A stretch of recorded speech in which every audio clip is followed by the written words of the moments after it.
Salam, Maliyyə 101 dərsinin 6-cı mühazirəsinə baxırsınız. Biz bu mühazirədə maliyyə instrumentlərindən danışacağıq. Maliyyə instrumentlərinə ingilis dilində financial instruments və yaxud da financial securities deyilir. Təbii ki, maliyyədə çoxlu instrumentlər var və onlar haqqında hamısından birgə danışılmır. Onlar adətən müxtəlif siniflərə bölünür. Bu siniflərə ingilis dilində asset classes deyilir. Nədir bu maliyyə sinifləri, bu asset classes? Oxşar risk və pul axımı xüsusiyyətlərinə görə maliyyə instrumentlərinin qruplaşması. Yəni, bir asset classda olan maliyyə instrumentləri adətən oxşar risk xüsusiyyətlərinə malik olur və eyni zamanda onlara illər ərzində gələn pul axımı da oxşar xüsusiyyətlərə malik olur. Biz bu haqda biraz ətraflı danışacağıq və nə demək istədim sizə inanıram ki, aydın olacaq. Əvvəla asset classların üstündən keçək. Nədir bizim asset classlarımız? Faiz dərəcələri var, interest rates, sabit gəlir, fixed income, səhmlər, equities, xarici valyuta, foreign exchange, əmtəələr, commodities. Bundan başqa alternativ asset classlar da var. Biz mühazirənin sonunda onlar haqqında da qısaca danışacağıq. Mən danışdıqca müəyyən qədər nəzəri səslənə bilər sizə bu asset classlar, amma onu bilməlisiniz ki, siz Şimali Amerikada hər hansısa bir bankın trading flooruna getsəz, orada traderlarda random, yəni təsadüfi oturmayıblar. Onlar da bir-birlərinin yanında məhz bu asset classlara uyğun otururlar və adətən hər hansısa bir asset classda ixtisaslaşmış trader olur. Yəni bir trader həm səhmləri, həm xarici valyutanı, həm faiz dərəcələrini trade eləmir. Başlayaq faiz dərəcələrindən. Faiz dərəcələri mərkəzi bankların dərc etdiyi indekslərə bağlı instrumentlərdir. Bura eyni zamanda inflyasiya ilə bağlı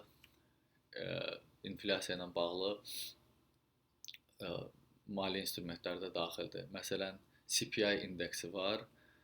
Bu indeksin harda, nə qədər olduğuna aid maliyyə instrumenti ola bilər. Məsələn, 3.5% inflyasiya gözləyirsinizsə, siz hər hansısa bir və indeksin indiki trade olunduğu səviyyə 2%-dirsə, siz həmin o indeksi ala bilərsiniz və inflyasiya dərəcəsi 2% yox, sizin düşündüyünüz kimi 3.5% gələndə siz pul qazanmış olursunuz, uduzlu çıxmış olursunuz. Bundan başqa SOFR Amerikada ən məşhur indekslərdən biridir, ən çox istifadə olunan indekslərdən biridir. Adətən şirkətlər borclanarkən bu SOFR indeksinin üzərinə müəyyən qədər faiz dərəcəsi gəlinir və şirkətlər öz borclarını belə ifadə edirlər. Bizim verdiyimiz nümunədə SOFR 3.7%-ə yaxındır. Yenə oxşar olaraq siz SOFR indeksinə aid bir kontrakt ala bilərsiniz və siz yaxın zamanlarda bu indeksin qalxacağını gözləyirsinizsə, o zaman məsələn siz belə fikirləşirsiniz ki, bu indeks 4.5% olacaq. Siz SOFR indeksi ala bilərsiniz və SOFR faizi 4.5-ə yaxınlaşdıqca siz pul qazanmış olacaqsınız. Növbəti asset class fixed income-dır, yəni sabit gəlir. Burada bir nümunə vermişik. 3 illik 6% istiqraz fixed income instrumenti hesab olunur. Burada nə baş verir? Şirkət deyəlim ki, $1 milyon istiqraz buraxır və 3 il ərzində 3 illik borclanır. Bu borc üçün onlar hər il 6% ödəyirlər. Bu 6% illikdə ödəniş ola bilər və yaxud da 3% yarım illikdə ödəniş ola bilər. Bəzən rüblük, hətta aylıq borc kağızları da buraxılır. Və burada 6% müəyyən edən əsas səbəblərdən biz borcun müddətini göstərmişik. Şirkətin və istiqrazın reytingi, eləcə də makroiqtisadi amillər. Gəlin nümunə verək bunların hər birinə. Borcun müddəti, məsələn bu şirkət 3 illik 6% götürübsə, aydındır ki, bu olsaydı 30%, bu 6% olası deyildi, daha çox olasıdır. Çünki vaxt uzandıqca investorlar vaxt premiumu tələb edirlər. Onlar pullarından daha uzun müddətli ayrıldıqları üçün onlar daha çox ödəniş, daha çox kupon və yaxud da pul tələb edirlər. Yəni bu 3 illik 6%-dirsə, 4 il olsaydı yəqin ki, olardı 6,5, 5 il 7% və s. və ilaxır. Bundan başqa borclanma faizi şirkətin və istiqrazın reytingindən asılıdır. Xüsusi şirkətlər olur ki, şirkətlərə və sabit gəlir istiqrazlarına reytinq verirlər. Bunlar AA ola bilər, A ola bilər, BB və s. Müxtəlif şirkətlərin müxtəlif cür reytinqləri ifadə etmək anlayışları var və siz həmin şirkətin reytinqinə baxdıqda da müəyyən qədər faiz dərəcəsi haqqında təsəvvürünüz ola bilər. Şirkətin reytinqi, istiqrazın reytinqi nə qədər yuxarıdırsa, şirkət o qədər az faizli istiqrazları dövrəyə buraxa bilər. Bundan başqa makroiqtisadi vəziyyət də təsir eləyir.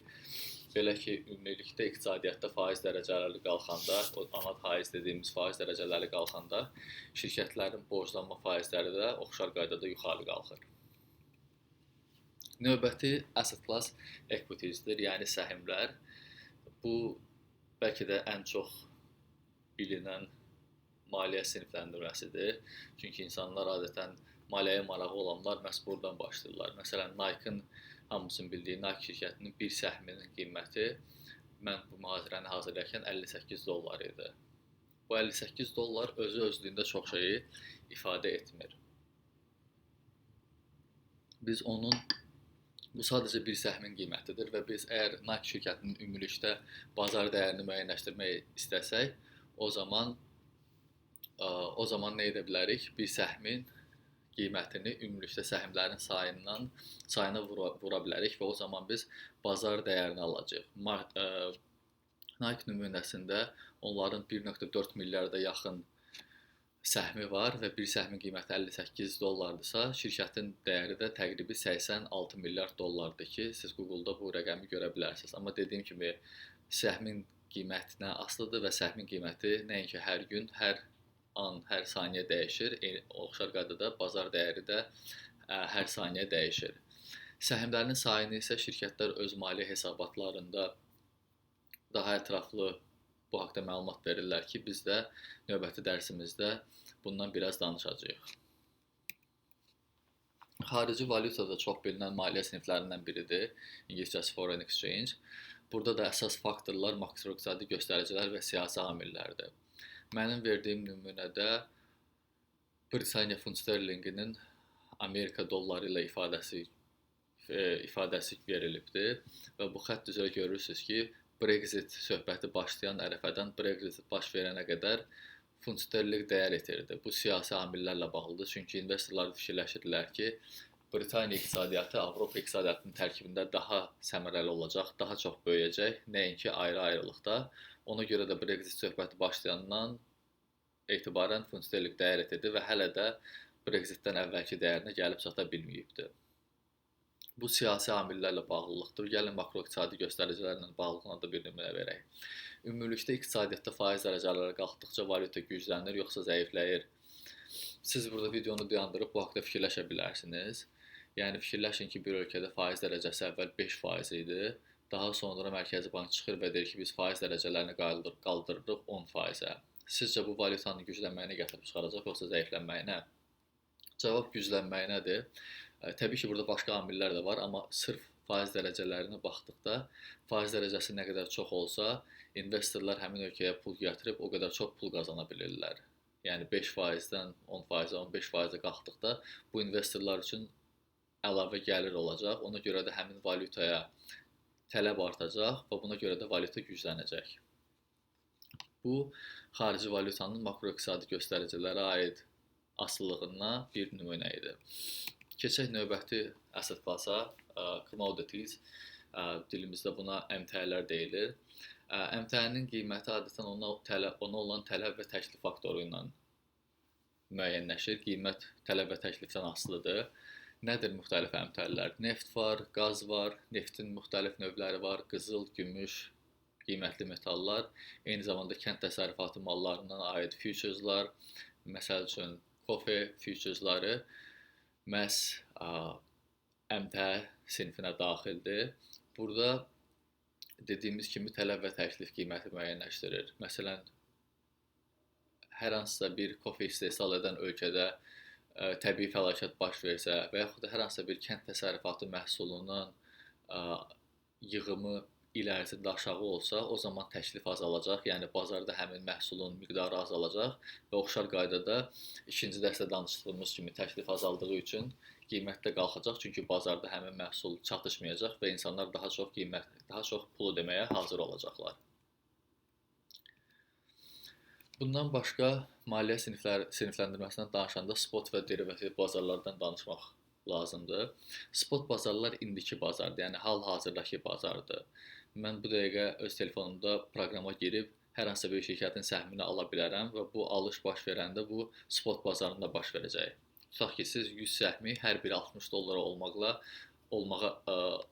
alırsınız. Yəni bu an baş verir. Siz 6000 dolları ödədikdə bu trade baş verəcək və trade baş verdikdən sonra sizin hesabınızda 100 səhm göstəriləcək.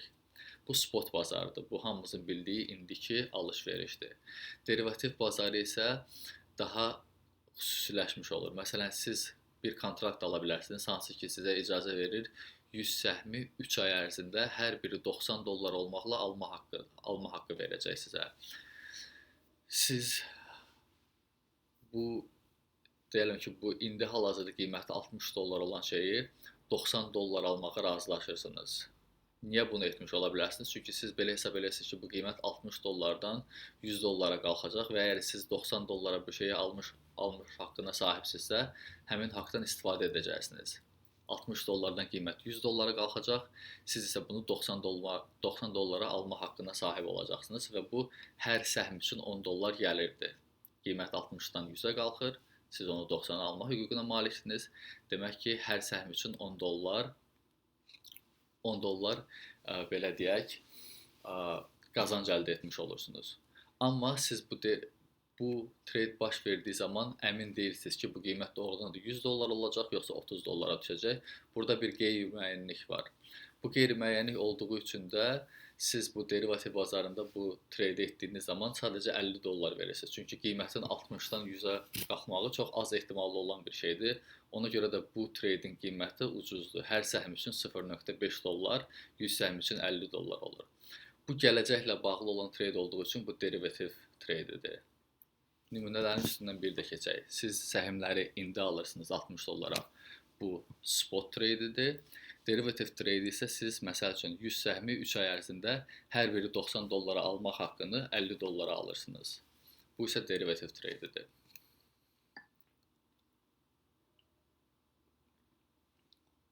Biraz fondlardan danışaq. Ümumiyyətlə maliyyədə fondlar dedikdə iki anlayış nəzərdə tutulur. Bir fond, məsələn pensiya fondu, neft fondu, sığorta fondları var. Pensiya fondu nədir? İşçilərdən pul tutulur və onlar pensiyaya çıxdığı zaman həmin o pensiyanın etdiyi investisiyalardan gələn gəlir böyümüş olur və onlara pensiyaya çıxdıqları zaman təqaüd verilir. Burada təqaüd fondu da olardı, mən üzr istəyirəm, pensiya yazmışam. Bundan başqa neft fondu var, sığorta fondu var. Sığorta fondu nə edir? İnsanlardan nəyisə sığortalamaq üçün belə deyək, haqlar tutulur və qəzalar baş verdikcə həmin o sığorta fondundakı fonddan kompensasiyalar ödənilir. Bu fond sözünün maliyyədə bir cür işlənməyidir. Fond həm də investisiya növüdür, yəni bir asset class, sinif kimi də ona baxa bilərsiniz. Məsələn, 100 investorun hər birindən 1000 dollar yığılır və bu 100.000 dollar bir fond olaraq yaradılır və həmin məbləğ investisiya olunur. Bu fond başladığı zaman bir fondun səhminin qiyməti 1000 dollardır. Çünki 100 investorun hərəsindən 1000 dollar alınıbdır. Demək ki, hər səhmin qiyməti 1000 dollardır. Deyəlim ki, bu 100.000 dollar məbləğ investisiya olunur və 20% artımda 120.000 dollar olur. Daha sonra əgər bu baş verərsə, 20% artım baş verərsə, hər bir səhmin qiyməti artıq 1200 dollar olacaq. Siz aldığınız zaman 1000 dollar idi, amma 20% artdı və 1200 dollar oldu. Bu da maliyyədə fond sözünün işlənməyinə digər bir nümunə idi.